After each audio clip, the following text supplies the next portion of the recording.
معزز سامعین، کچھ ضروری باتیں، وقت کم ہے، تمہید کی ضرورت نہیں ہے، وہ جو بہت ضروری جن کا کرنا وقت چونکہ بہت محدود رہ چکا ہے،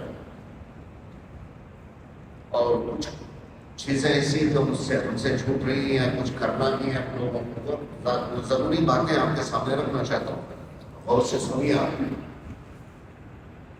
اور میں کوشش کروں گا کہ ٹھنڈے انداز میں ٹھہر ٹھہر کر کے یہ بات آپ کے دماغ میں پہنچے، جو شیدی تقریر نہیں ہوگی، اور یہ اس وجہ سے تاکہ آپ غور سے سنیں اور یہ پیغام دوسروں تک پہنچائیں۔ رمضان المبارک کی اہمیت کے اوپر کافی بیان ہو چکا ہے، روزے کی فرضیت کے اوپر بھی بات آ چکی ہے۔ اس ماہ مبارک کے اندر ہمیں کس انداز سے اس مہینے کو گزارنا چاہیے، روزے کے کیا حقوق ہیں، یہ سب باتیں ہیں۔ چونکہ یہ آخری عشرہ آج سے ہی شام سے شروع ہو جائے گا، کچھ اعمال ہیں جو ابھی کر رہے ہیں ہم لوگ، اس لیے کوشش کروں گا میں سب کو سمیٹوں، وقت بہت محدود ہے۔ پہلی بات یہ سن لیجیے آپ، اللہ کے رسول صلی اللہ علیہ وسلم کا جو معمول تھا رمضان المبارک کے اندر، اکثر جو معمول رہا ہے، آپ صلی اللہ علیہ وسلم آخر عشرے کے اندر اعتکاف فرماتے تھے۔ اس کو اعتکاف مسنون کہتے ہیں۔ رمضان کا آخر عشرہ 21 کی رات سے شروع ہوتا ہے، اور جب سورج ڈوب گیا 21 شروع ہو گیا، ڈوبنے کے بعد اگر آپ داخل ہوتے ہیں تو اتنا حصہ آپ کا اعتکاف سے کم ہو جاتا ہے۔ اس کے لیے سب سے بہتر طریقہ یہ ہوتا ہے کہ مغرب سے پہلے یا عصر کے بعد آدمی اعتکاف کے لیے تیاری کر لے اور پہنچ جائے اعتکاف کی جگہ پہ آدھا گھنٹہ پہلے، 15 منٹ پہلے، تو اعتکاف کی 1 منٹ بھی آپ کا برباد نہیں ہوگا۔ پورے عشرے کا اعتکاف یہ مسنون ہے، آپ صلی اللہ علیہ وسلم کا معمول میں تھا، اور اسی کو کہتے ہیں جس کو اللہ کے رسول ہمیشہ پابندی کے ساتھ ادا کیا، اس کو سنت موقدہ بھی کہتے ہیں، کبھی چھوڑے نہیں آپ صلی اللہ علیہ وسلم۔ اور یہ کہ جس سال آپ صلی اللہ علیہ وسلم دنیا سے تشریف لے کے گئے، اس سال کے رمضان کے اندر آپ نے 20 دن کے اعتکاف کیا، درمیان میں 1 سال آپ صلی اللہ علیہ وسلم نے ایک رمضان کے اندر پورے رمضان کے اعتکاف بھی فرمایا، گویا کہ عام طور پر جو معمول تھا اخیر عشرے کے اعتکاف کرنے کا، ورنہ اگر کوئی پورے مہینہ رکھنا چاہے تو حدیث میں موجود ہے، کوئی 2 عشرے کا رکھنا چاہے وہ بھی حدیث میں موجود ہے۔ کس وجہ سے اعتکاف کرتے تھے آپ صلی اللہ علیہ وسلم؟ ایک انمول بے بہا ایسی دولت ہے اس مہینے کے اندر کہ اللہ تعالیٰ تھوڑی محنت کے اندر انسان کو مالا مال کر دینا چاہتا۔ آپ بار بار سنے ہوں گے یہ روایت،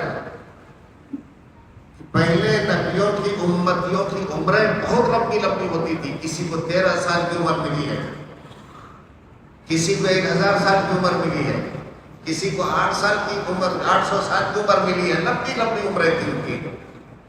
اور ہمارے نبی کریم صلی اللہ علیہ وسلم کی امتیوں کا جو عمر کی جو اوسط ہے 60 سال، 65 سال، اب اس کے بعد بونس کا ٹائم شروع ہو جاتا ہے 70 سال، 75 ہو گیا تو خدا کا کرم ہے، 80 ہو گیا تو گویا کہ خدا اس کو ٹوٹ کر کے چاہ رہا ہے، 80 سے اوپر ہو گیا، خدا کی یہاں بھی، بندوں کی یہاں بھی، خدا کے مخلوق کی یہاں بھی الگ عزت ہوتی ہے۔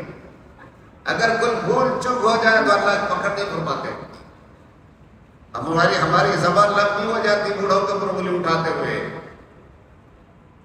بوڑھوں کے اوپر انگلی اٹھاتے ہیں ہم لوگ، ہماری زبان بھی لمبی ہوتی ہے، اور بچوں کا جو ماحول آج آپ لوگ بنا رہے ہیں، کسی کو نہیں چھوڑتے ہیں، وہ ایسے ماحول کے اندر تربیت پاتے. باپ ہے تو کیا ہو گیا، تو کون سی بات کرنے والا، بڑوں تک کو نہیں بخشتے ہیں. میرے جوان بھائیوں اور بچوں، یاد رکھو، تم اگر آج اپنی دولت کو پر اترا رہے ہو، قسم خدا کی تمہارے فیملی کے اندر کوئی ہوگا تو بڑا ہوگا جس کی وجہ سے اللہ تعالیٰ نے روزی تمہارے گھر کے اندر اتاری. آج جو تم پرسکون ماحول میں زندگی گزار رہے ہو، ہزاروں مصیبتیں آنے کے باوجود اللہ تعالیٰ تم کو جو بچا رہا ہے، تمہارے فیملی، تمہارے محلے، تمہارے گاؤں، تمہارے خاندان کا کوئی بڑا ہے، اس کی نسبت سے اللہ تعالیٰ تمہاری مدد کر رہا ہو. شرارت کرنے والوں کی شرارتوں سے اللہ تعالیٰ تیری حفاظت فرماتے ہیں. تم کو جو کھانا دیا جا رہا ہے تمہارے بڑوں کی وجہ سے اللہ تعالیٰ بھیجتے ہیں. اترانا نہیں چاہیے. اپنے غریب فیملی کے غریب لوگوں کو حقیر نظر سے مت دیکھو. کیا معلوم اسی کی وجہ سے وہ تار لگا ہوا ہے اوپر سے. آواز کرنا، انگلیاں اٹھانا بہت آسان کام ہے، کر کے دیکھو تم. تو پہلے ہاتھ آپ صلی اللہ علیہ وسلم کا معمول اس طریقے سے تھا کہ ہمیشہ اعتکاف فرماتے تھے. رمضان المبارک میں بتایا عمر کم ہے ان لوگوں کی، بہت کم عمر ہے، زیادہ سے زیادہ اتنی 60 70 65. آپ صلی اللہ علیہ وسلم کو بڑا رنج ہوا. قیامت کے دن وہ بھی ہوں گے، ہم بھی ہوں گے، ان کی امتی بھی ہوں گی، میری امتی بھی ہوں گی. 1500 سال تک صرف جہاد کرنے میں گزار دیا، ہزاروں سال تک صرف عبادت میں گزار دیا. یہاں تو 65 سال کی عمر ہے، 20 سال کی عمر بچپنے اور جوانی کے گردشوں کے اندر گزر گئے. اب بچے کتنے، 25 سال یا 50 سال، کتنے بچے؟ 50 سال کے اندر شادی بھی کرنا، بچے کو بھی پالنا، کھانا بھی کمانا، دکان بھی بنانا، مکان بھی بنانا، سونا بھی، سب سارا کام کرنا. مشکل سے 5 سال کا ایوریج اگر نکال سکتے ہیں پوری زندگی کے اندر عبادت کا. بیلنس چھوٹ جائے گا قیامت کے روز. ہمارے اس اعمال کی کمی کو اللہ کے رسول صلی اللہ علیہ وسلم نے محسوس کیا. قیامت کے روز کہیں نہ ایسا نہ ہو میری امتی کا پلڑا نیچے ڈوب جائے. وہ لوگ 1000 سال تک صرف جہاد کرتے رہے، 1000 سال تک صرف عبادت کرتے رہے، کہاں مقابلہ ہو سکتا ہے؟ اللہ تعالیٰ نے اپنے حبیب کی اس حالت کو دیکھا اور ہمارے اوپر رحم فرمایا. اور ایک انمول سے میرے پاس اس کے سوا کوئی لفظ نہیں ہے. دنیا اور آخرت کوئی چیز اس کی قیمت کا اندازہ نہیں لگا سکتی. اللہ نے بدولت دی ہے جس کو ہمیں شب قدر کہتے ہیں. خیر من 1000 شہر، 1000 مہینے سے ایک رات کی قیمت، اس ایک رات کی کا وزن، اس ایک رات کی قدر 1000 مہینے، 1000 مہینے سے زیادہ کتنا کچھ معلوم نہیں. زیادہ 2000 بھی ہو سکتا ہے، زیادہ 4000 بھی ہو سکتا ہے ایک رات. اور یہ 1000 مہینے کا اگر نکالے آپ کم سے کم 80 پر 3 سال 4 مہینے کے قریب ہوتے ہیں. ہم میں سے کسی کی عمر بھی اتنی نہیں ہوتی ہے. ایک رات اللہ تعالیٰ نے اگر کسی خوش نصیب کو یہ نصیب ہو جائے، زندگی میں ایک رات اگر نصیب ہو جائے تو گویا کہ انہوں نے 80 پر 3 سال 83 ایئرس اور 4 مہینے تک صرف عبادت کیا. نہ کھانا کھایا، نہ پانی پیا، نہ ہگنے گیا، نہ مکنے گیا، نہ کپڑا دھونے گیا، نہ شادی کرنے گیا، کچھ بھی نہیں. عبادت ہی میں لگا ہے، صرف عبادت. کتنا خدا کا مقدس بندہ ہوگا وہ. اللہ نے وہ دولت دی ہم کو. اسی دولت کو حاصل کرنے کے لیے آپ صلی اللہ علیہ وسلم نے کبھی 1 مہینے کا اعتکاف فرمایا، کبھی 20 دن کا اعتکاف فرمایا، لیکن امتی کے واسطے کہہ دیا کہ نہیں، اخیر اشیاء کے اندر یہ دولت ملے گی. ہمارے یہاں تمام اکابرین کا، پوری امت کا اس بات پر اتفاق ہے، اخیر اشرے کے اعتکاف یہ سنت ہے. سنت موقدہ کہہ لیجیے، سنت متوارثہ کہہ لیجیے، سنت متواردہ کہہ لیجیے. پیدر پہ مسلسل متواتر جو سنت ہے وہ یہ اس میں رکھتے تھے. آپ بھی یہ کام کر سکتے ہیں. اس کے بارے میں اللہ کے ایک دولت ملے گی. دوسرا یہ کہ المعتکف یعتکف الذنوب، اعتکاف کرنے والا گناہوں سے بچا رہتا ہے۔ ظاہر بات ہے، اب خدا کے گھر میں بیٹھ کر کے اتنا بڑا فاسق ہو، فاجر ہو، بدماش ہو، کچھ بھی نہیں کر سکتا ہے۔ ایک تو گناہوں سے بچ گیا، یہاں بند ہے اس لیے وہ شراب پینے نہیں جا سکتا، یہاں بند ہے اس لیے روڑی بند کرنے کے لیے نہیں گیا، یہاں بند ہے اس لیے غیبت کرنے کے لیے نہیں گیا، یہاں بند ہے اس لیے ڈاکہ ڈالنے کے لیے نہیں گیا۔ ہزاروں قسم کے گناہوں سے آدمی بچ جاتا ہے۔ وَيَجْرِي لَهُ مِنَ الْحَسَنَاتِ كَعَامِلِ الْحَسَنَاتِ، یہاں رہنے کی وجہ سے بہت ساری نیکیاں آپ کو کر نہیں پائے گا، باہر نہیں جا سکتا۔ اچانک اتفاق ایسا ہوا کہ ان کے رشتے میں، ان کے پڑوس میں کسی انتقال ہو گیا، اب جنازہ نہیں جا سکتا ہے، کفن دفن کی ضرورت نہیں، یہ نہیں جا سکتا ہے۔ کسی پیشنٹ کو ہاسپٹل لے جانا، یہ نہیں جا سکتا ہے۔ بہت ساری نیکیاں ہیں جو نہیں کر سکتا ہے، نہیں کرنے کے باوجود اللہ تعالیٰ وہ ساری نیکیوں کے ثواب اس کے کھاتے کے اندر لکھتے جاتے ہیں، لکھتے جاتے ہیں، لکھتے جاتے ہیں۔ اتنا بڑا فائدہ ہے۔ اور اعتکاف کرنے والا ایسا ہے جیسے ابھی دیکھا نا ہم لوگوں کا وقت ترمیم بل کے معاملے میں جنتر منتر پر دھرنا دے کر کے بیٹھ گئے، وہ تھوڑی دیر کے لیے ایک نمونہ ہے۔ اس کا مقصد کیا ہوتا ہے کہ کسی سے کوئی بات اگر منوانی ہوتی ہے تو آدمی چلے جائے، اس کے دروازے پر بیٹھ جائے، جب تک میری مانگ پوری نہیں ہوگی میں یہاں سے جانے والا نہیں۔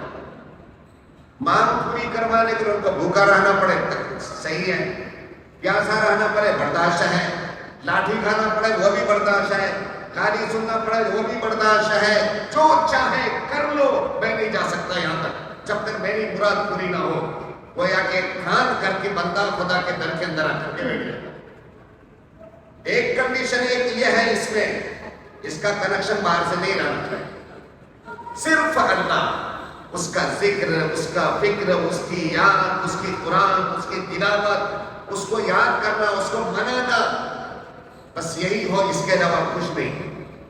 نماز کی شکل میں، قرآن کی شکل میں، تلاوت کی شکل میں، اوراد و وظائف کی شکل کے اندر کچھ بھی نہیں کر سکتا، سو جائے پھر بھی نیکیاں لکھی جا رہی ہے۔ باہر سے اس کا کنیکشن آج فیشن بن چکا ہے۔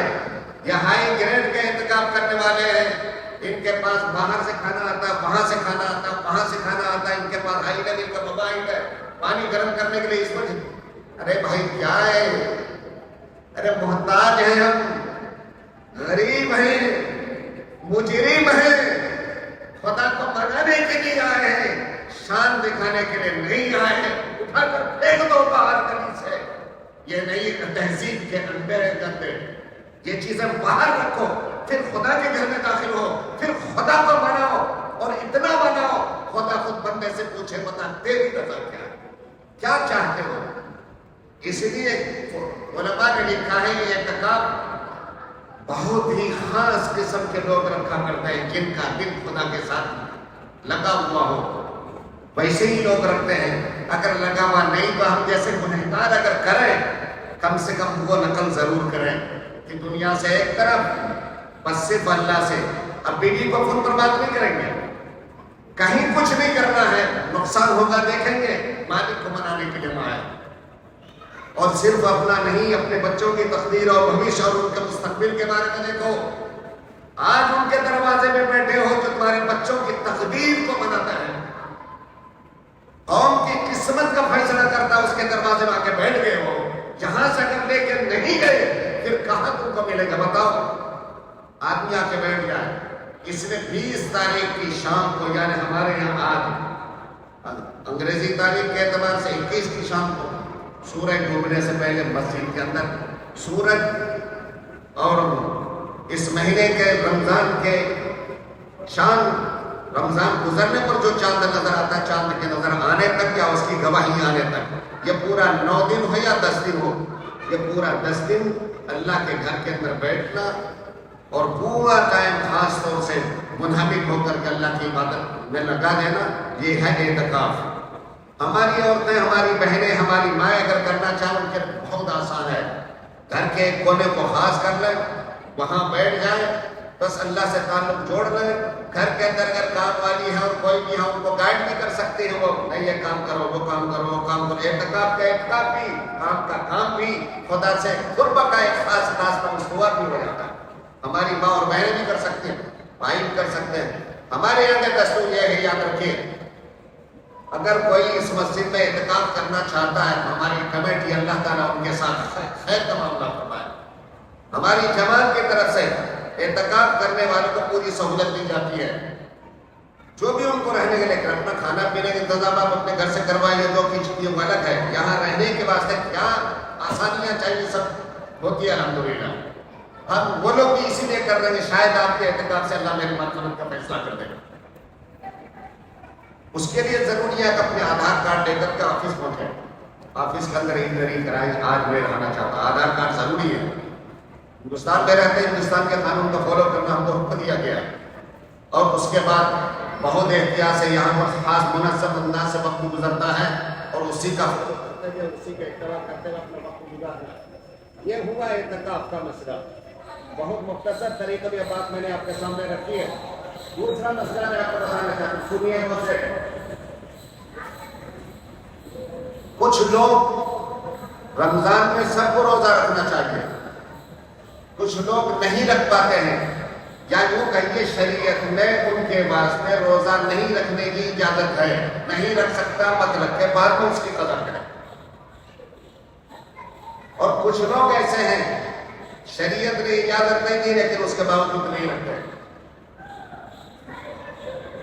کچھ لوگ ایسے ہیں کہ رمضان میں اس کے گھر کے اندر ٹیبل سجایا جاتا ہے اور کھانا پکایا جاتا ہے رمضان کے اندر، اور شان کے ساتھ سب کے سب چھپ کر کے نہیں، شان کے ساتھ گھر کے اپنی آنکھوں سے دیکھا ہوں میں. یہ ہمارا سماج ہے اور وہ ہوتے ہوئے دیکھ کر کے ہم خاموش رہے تو خدا کی لعنت ہوتی ہے ایسے لوگوں کے اوپر. بڑی شان کے ساتھ یاد رکھو، خدا کے تم مجرم ہو، اپنی اس گناہ کا تم اعلان کر رہے ہو سب کے سامنے. لوگوں بیٹھ کر کے کھا سکتے ہیں ہم لوگ کھانا، سب کا جواب قیامت کے دن دینا پڑے گا.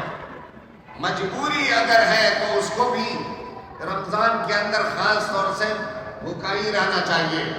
کوئی پیشنٹ ایسا ہے کہ کھانا ضروری ہے تو چھپ کر کے کھانا چاہیے، لوگوں کے سامنے نہیں کھانا چاہیے. اور جو جوان ہے ہٹا کٹا ہے، کھلا ٹیبل سجا کر کے کھانا کھاتا ہے، مجھے ڈر لگتا ہے کچھ کہتے ہیں کہیں خدا نہ خواستہ کیا ہوگا ان کے ساتھ معلوم نہیں. یہ ایسا ہے جیسے کھلا خدا کو چیلنج کر رہا ہو. کیا کر سکتا کر؟ ایک مسلمان ایسا نہیں سوچ سکتا، اس کا ایمان برباد ہو جاتا ہے، دائرہ اسلام سے باہر ہو جاتا ہے. وہ جانے اس کا خدا جانے.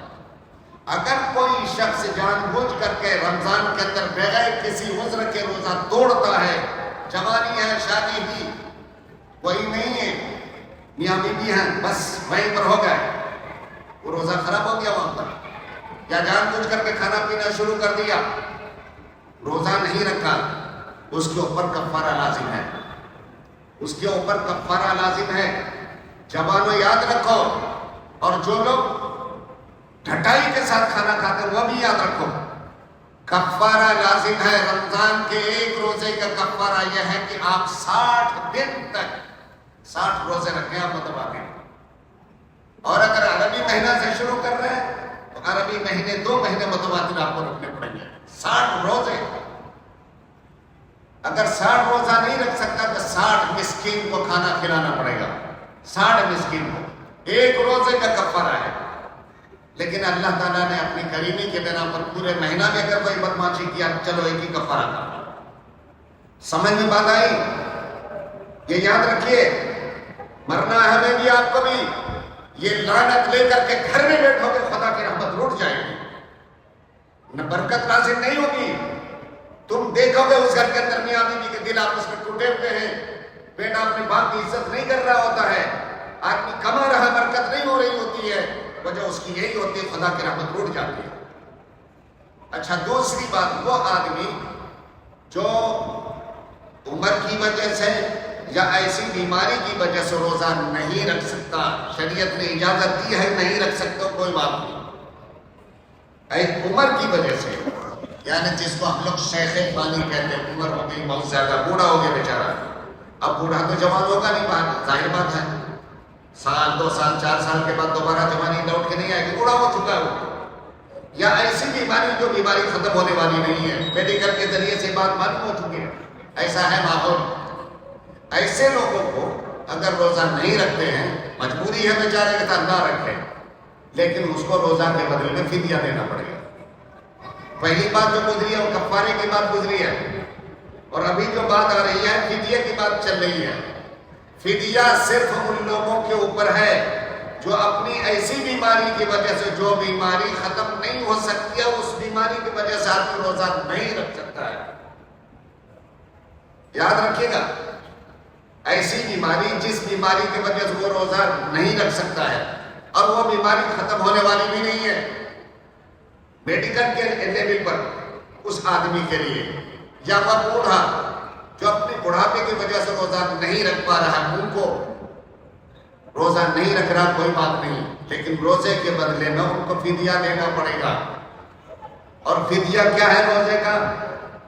2 مسکین کو کھانا کھلائیں، مسکین کو 2 ٹائم کھانا کھلانا، ایک مسکین کو 2 ٹائم کھانا کھلانا، ایک روزے کا فدیہ، 2 ٹائم کھانا کھلانا۔ جو کھانا نہیں کھلا سکتا ہو، پکانے کا کوئی انتظام نہیں ہو ان کے پاس، تو 2 ٹائم کے کھانے کا انتظام کرے ہوٹل میں ہو، اور اگر ہوٹل میں بھی انتظام نہیں کر سکتا ہو تو ایک صدقہ فطر کے برابر اماؤنٹ ان کے ہاتھ میں دے دے، صدقہ فطر کی مقدار دے یا اس کا اماؤنٹ دے، اس کی قیمت دے دے۔ بات سمجھ میں آئی؟ جو بیماری کی وجہ سے روزہ نہیں رکھا، اور وہ بیماری یاد رکھے، وہ بیماری کا کنڈیشن نہیں بتایا، اس کے اوپر فدیہ ہے، اور فدیہ یہ ہے کہ اپنی حیثیت کے مطابق وہ آدمی 2 ٹائم ایک غریب کو کھلائے، ایک روزے کا فدیہ۔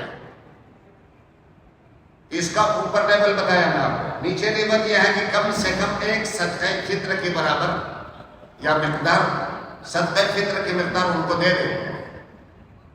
گیہوں ہو 2 کلو، نصف صاع قرن، کشمش ہو 1 سا دے دے، کھجور ہے تو 1 سا دے دے، یعنی 3.5 سر کے قریب، دونوں میں سے جو چاہے وہ دے دے۔ بہتر یہ ہے کہ اس کو اپنی شان کے مطابق کھانا کھلائے۔ یہاں پر سب معاملہ الگ الگ ہو جاتا ہے۔ غریب لوگ بیچارے اچار گنجی اچار کھا لیتے ہیں، چل جاتا ہے، عام ماحول ہے ان کا، ٹھیک ہے، 35 سے 100 روپے کے اندر کام چل جائے گا اس کا۔ ایک غریب کو 2 ٹائم کھانا کھلائیں گے، 100 روپے میں ہو جائے گا۔ لیکن جو اچھی دولت والے ہیں وہ تو روزانہ وہ کھانا نہیں کھائیں گے، وہ جب جاتے ہیں ہوٹل کے اندر 1 پلیٹ 700 روپے کے اندر خریدتے ہیں۔ وہ اچھے انداز میں آپ اپنے بدلے میں آپ کے اوپر جو لازم ہے وہ اتارنے کے لیے آپ فدیہ دے رہے ہیں، تو آپ اپنی شان کے مطابق دیجیے۔ ٹھیک ہے، قانون سے بچنے کے لیے آپ ایک صدقہ فطر کے برابر دے دیے، لیکن یہ دل کا معاملہ ہے، آپ کی شان الگ ہے، آپ کی پہچان الگ ہے۔ آپ روزانہ اچھا کھانا کھاتے ہیں، کم سے کم درمیانی درجے کا کھانا 100 روپے کا ہوتا ہی ہے۔ اس کا مطلب یہ ہو گیا ایک روزے کا فدیہ 200 روپے ہوا، 250 روپے تک جائے گا، کبھی 300 روپے تک جائے گا، کبھی 500 روپے تک جائے گا۔ آپ کیسے ہو آپ جانیں، اور اگر نہیں دے سکتے قانون سے بچنے کے لیے تو ایک صدقہ فطر کے برابر ہے۔ ایک صدقہ فطر جو ہمارے یہاں ہے وہ 100 روپے کے برابر ہے، گویا کہ 100 روپے ایک روزے کے بدلے میں آپ فدیہ دیں۔ سمجھ میں بات آ گئی؟ وہ لوگ جو بیمار تو ہیں لیکن وہ بیماری کی وجہ سے ابھی روزہ نہیں رکھ سکتے ہیں، بعد میں وہ ٹھیک ہو جائے گا تو اس کو قضا کرنا پڑے گا، اس کا فدیہ نہیں ہے، اس کو قضا کرنا پڑے گا۔ عورت حاملہ ہے، حمل کی وجہ سے بیچاری روزہ نہیں رکھ پا رہی ہے، جب بچہ پیدا ہو جائے گا، ٹھیک ہو جائے گا، اس کو قضا کرنا پڑے گا۔ بچہ چھوٹا ہے، بہت مجبور ہے، ماں کے دودھ کے علاوہ کوئی ارینجمنٹ نہیں ہے، اور ماں دودھ پلائے گی، روزہ نہیں رکھ سکتی ہے، تو چلو بچے کی جان بچانے کے لیے تم روزہ مت رکھو، لیکن جب بچہ تھوڑا اسٹرانگ ہو جائے یا کھانے کے دوسرا ارینجمنٹ ہو جائے، اس وقت تم کو قضا کرنا پڑے گا۔ مسافرت کی وجہ سے لوگ روزہ نہیں رکھ پاتے ہیں، رکھنا چاہے وَأَن تَصُومُوا خَيْرٌ لَكُمْ، رکھو تو تمہارے لیے بہتر ہے. ایک اجازت ہے، چونکہ ایسے حالات میں انسان ڈسٹرب ہوتا ہے، اللہ تعالیٰ نے سہولت ہی نہیں رکھ سکا، بعد میں کر لینا تم اس کام کو. تو یہ چیزیں ہیں جس کے بارے میں ایام جو ہے نا باقی کی عورتوں کے واسطے ان کے اندر روزہ نہیں رکھ سکتی، بعد میں جب ٹھیک ہو جائے گی تو قضا کرنی پڑے گی. اس میں ایک شکل اور ہے، کوئی عورت بیچاری حاملہ ہے، پیٹ سو ہے، روزہ نہیں رکھ پا رہی ہے، لیکن اس کو ڈر ہے پتہ نہیں کیا ہوتا، خدا کا ڈر ہے ان کے ساتھ، تو وہ یہ چاہتے ہیں کہ پتہ نہیں گھر میں زندہ رہتی ہوں یا نہیں رہتی. آج شریعت نے مجھے سہولت دی ہے، نہیں رکھے، ہو سکتا ہے بچے کی پیدائش کے اندر ہی میں دنیا سے چلی جاؤں یا مجھے ٹائم نہ ملے قضا کرنے کا، تو ابھی سے میں فدیہ بھی دینا چاہتا ہوں. فدیہ بھی دے دیں الحمدللہ، اللہ تعالیٰ اس کو قبول فرمائیں گے، لیکن جب اچھی ہو جائے گی تو قضا کرنا پڑے گا اس کو. تیسری بات، ہمارے یہاں تو صدقہ فطر ہے، میں نے آپ کو پہلے بتایا تھا. رمضان المبارک کے اندر غیبت بھی کر لیتے ہیں، چغلی بھی کر لیتے ہیں، وہ سارے کام کر لیتے ہیں ہم لوگ. روزے کی جو روح ہے وہ ڈیمیج ہو کر کے رہ جاتی ہے. ارے بھائی جس کے لیے روزہ رکھے اس کو پسند آنا چاہیے نا. لڑکی دیکھنے جاتے ہیں، گڈھا ہے، یہاں گڈھا ہے، ناک چھوٹی ہے، یہ ہے، نہیں چاہیے مجھے، کیونکہ آپ کو پسند نہیں آئی، آپ رشتہ نہیں کرنا چاہتے ہیں.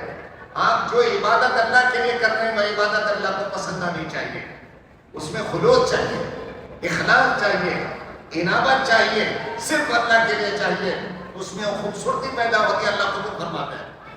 لیکن انسان ہے، ہم غلطیاں بھی ہو سکتی ہیں. مارکیٹ گئے، کبھی سامان دے کر ڈنڈی مار دی ہم نے، کسی کو لینے دینے کے اندر بھول گئے، ہم گئے تو میں ہوئی، دو چار بات غلط بول دیے، اس سے روزے کو بہت فرق پڑتا ہے. اللہ تعالیٰ نے اس کی صفائی کے لیے، اس کو پاک کرنے کے لیے ہمارے اوپر صدقہ فطر کو لازم قرار دیا. صدقہ فطر تمہارے روزے کے اندر جو کوتاہیاں ہوئی ہیں اللہ تعالیٰ اس کو ختم کر دیتا ہے، تمہارا روزہ بالکل کریکٹ ہو جاتا ہے. یہ صدقہ فطر ہر اس آدمی کو لازم ہے، چاہے روزہ رکھے یا نہ رکھے. اگر وہ صاحب نصاب ہے، یعنی ان کے پاس اتنی دولت ہے اپنی ضرورت سے بچ کر کے، جو 7.5 تولہ سونا یا 52.5 تولہ چاندی کے لیول پر آ جاتا ہے، اس کی تفصیل پہلے آ چکی ہے. اتنا اگر ہے اس کے پاس تو وہ آدمی صاحب نصاب ہے. ایسے آدمی کو پر صدقہ فطر لازم ہے. اپنے طرف سے بھی دے، چھوٹے بچوں کی طرف سے دے، اور بڑا بچہ ساتھ میں مل کر کے ایک ہی فیملی بنے گا تو سب کی طرف سے دے، بیوی کی طرف سے دے.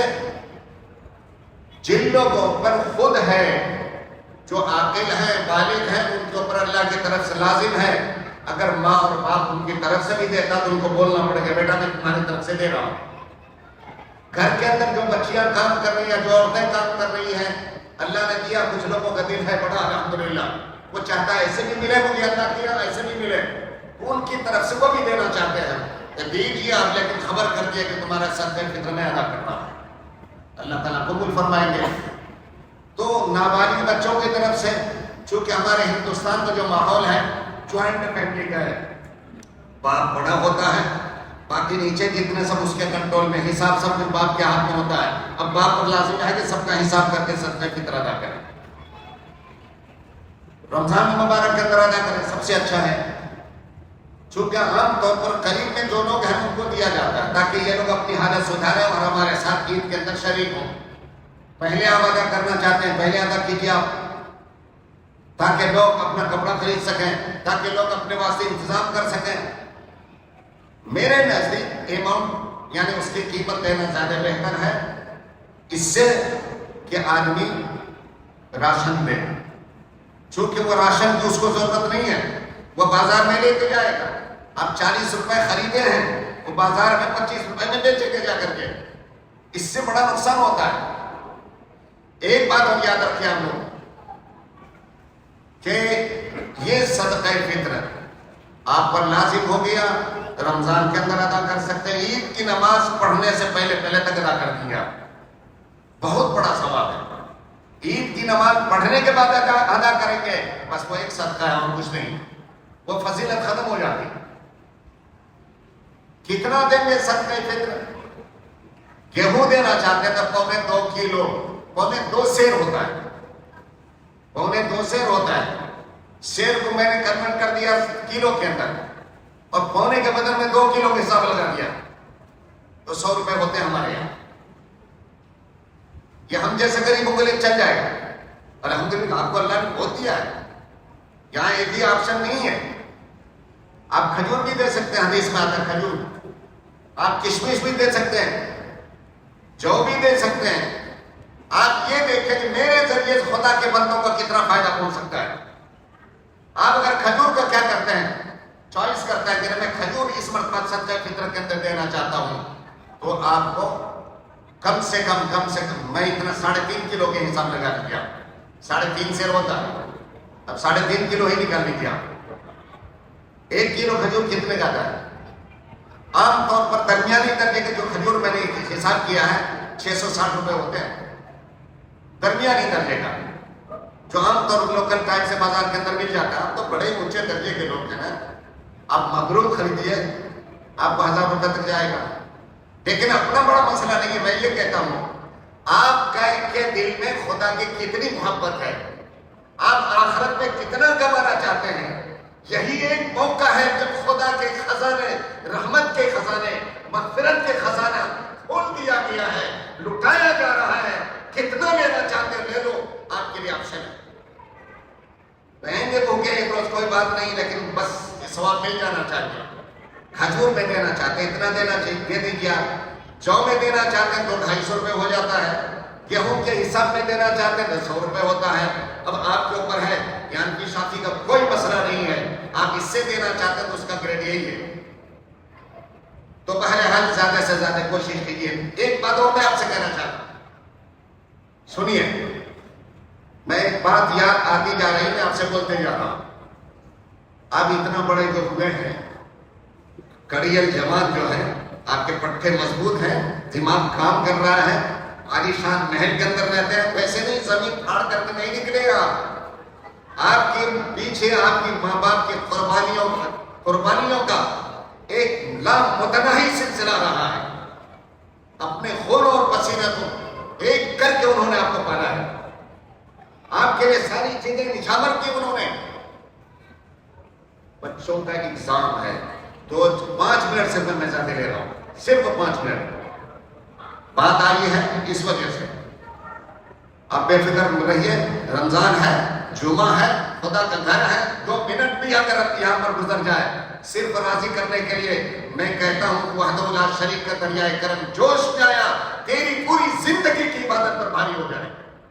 ہو سکتا ہے وہ لوگ دنیا میں آج نہیں ہے، آپ کی ماں، آپ کے باپ آپ کو پر اچھا بہترین سینٹرل سلیبس میں پڑھانے کے لیے ہائی لیول کا پیسہ اور ڈونیشن دے کر کے آپ کو اتنے بڑے اسکول کے اندر جو ڈالا تھا، وہ پیسہ کہاں سے آیا آپ کو معلوم ہے؟ اس پیسے کے پیچھے انہوں نے حاصل کرنے کی کتنی روزے چھوڑے، انہوں نے کتنی نمازیں اس کی قضا ہو گئی، پتہ نہیں کتنا غلط کام ہو گیا. ان کو موقع نہیں ملا. آپ کو اوپر چڑھایا، بیچارہ دنیا سے چلے گئے. تم اولاد ہو، اگر سچی اولاد ہو، اس ماں اور باپ کی کوتاہیوں کو، ان کی غلطیوں کو معاف کروانے کے لیے کوشش کرو. تم کرو گے، تمہاری اولاد تمہارے ساتھ کرے گی. آپ کے ماں باپ میں سے کسی کا جو روزہ چھوٹا ہوا ہے، بہتر یہ ہے کہ آدمی روزانہ، حدیث میں آتا ہے من مات علی وصیۃ فقد مات علی دین. جو شخص رات کو اس حال میں سوتا ہے کہ اس نے وصیت تک مرتب کر لی ہو اور پھر اس کے بعد سو گیا، وہیں پر موت ہو گئی، تو دین کے اوپر اس کا موت آئی. تو اس لیے ہر آدمی کو یہ چاہیے کہ وصیت لکھ لے، میرے بچوں 3 مہینہ رمضان کا ایسا گزرا ہے جہاں میں روزہ نہیں رکھ سکا. میری ماں روزہ نہیں رکھ سکی تھی، کینسر کی بیماری میں مبتلا تھی تیری ماں. میں فلاں جگہ تیرے واسطے قربانیاں دے رہا تھا، مجھے موقع نہیں مل سکا، اتنی نمازیں میری چھوٹی ہیں. لکھے، وصیت کرے اپنے بچوں کو، اور پھر اس دنیا سے جائیں تو بچوں پر لازم ہے اپنے ماں باپ کی وصیت کے مطابق اس کا کفن پہلے، کفن دفن کا خرچہ ادا کریں، قرضہ ادا کریں، اور وصیت پہلے پوری کریں۔ وصیت کے اندر یہ شامل ہو جائے گا، جوڑ لیں ایک روزے کا پونے 2 سیر گیہوں ہی اگر آپ جوڑتے ہیں، پونے 2 سیر گیہوں ایک روزے کا، یا ایک روزے کے اندر 2 ٹائم کسی غریب کو کھلا دیجیے آپ ایک روزے کے بدلے میں، آپ دن کا، مہینے کا، کتنے مہینے کو آپ حساب لگا سکتے ہیں۔ اور اگر آدمی وصیت کر کے نہیں گیا، موقع ہی نہیں ملا بیچارے کو ہے، تو ان کی اولاد اگر چاہے کہ میں اپنے ابا کی جانب سے یہ فدیہ دینا چاہتا ہوں، مرحومین جو دنیا سے جا چکے ہیں ان کے روزے کے بدلے میں اگر آپ فدیہ دینا چاہتے ہیں، وہ لوگ وصیت بھی نہیں کیے ہیں، تو اللہ کی ذات سے امید ہے کہ اگر اولاد اتنی قربانی دے رہی ہے، اللہ تعالیٰ کہتے ہیں میں شفیع میں گناہوں کا معاف کرنے والا ہوں، میں رحم و کرم کرنے والا ہوں، میں ضرور ان کے ساتھ مغفرت کا معاملہ کروں گا۔ تیسری صورت، نہ بیٹا وہ دنیا سے چلے گئے بیچارہ، وصیت نہیں کی، اور اسی طریقے سے مال بھی نہیں چھوڑا ہے، وصیت بھی نہیں کی، مال بھی نہیں چھوڑا، بچے چھوڑے، اب بچوں کا اپنا رشتہ باپ کے ساتھ کیا ہونا چاہیے ثابت کر کے دیکھنا پڑے گا اس کو۔ اپنی بیوی کو کھلا رہا ہے، یہ باپ بھی تمہاری زندگی کی حصہ تھا، یا تم اپنے باپ کی زندگی کے حصہ ہو، بچوں کو کھلا رہے ہو، تو اپنی ماں کے وجود سے بن کر کے آیا تھا، تھوڑا تھوڑا، اتنا نہیں، تھوڑا تھوڑا جمع کرو، جب بھی موقع ملے ماں کے روزے کے بدلے میں، ماں کے نماز کے بدلے میں، باپ کے روزے کے بدلے میں، باپ کے زکوٰۃ کے بدلے میں فدیہ ادا کرنے کی کوشش کیجئے۔ یہ ہم کر سکتے ہیں، اللہ تعالیٰ غفور ہے، رحیم ہے، معاف کرنے والا ہے، اور اس مہینے تو اس کا دریائے کرم جوش کے اندر آتا ہے، تلاطم پیدا ہو جاتا ہے، اس کے اندر تمکن پیدا ہوتا ہے، ایک طغیانی آتی ہے، بس بندہ کسی صورت میں اللہ سے مان لے، تعلق لگا لے، اللہ تعالیٰ معاف کرنے کے لیے تیار ہو جاتا ہے۔ یہ کچھ خاص باتیں تھی جو میں آپ کے سامنے رکھنا چاہتا تھا۔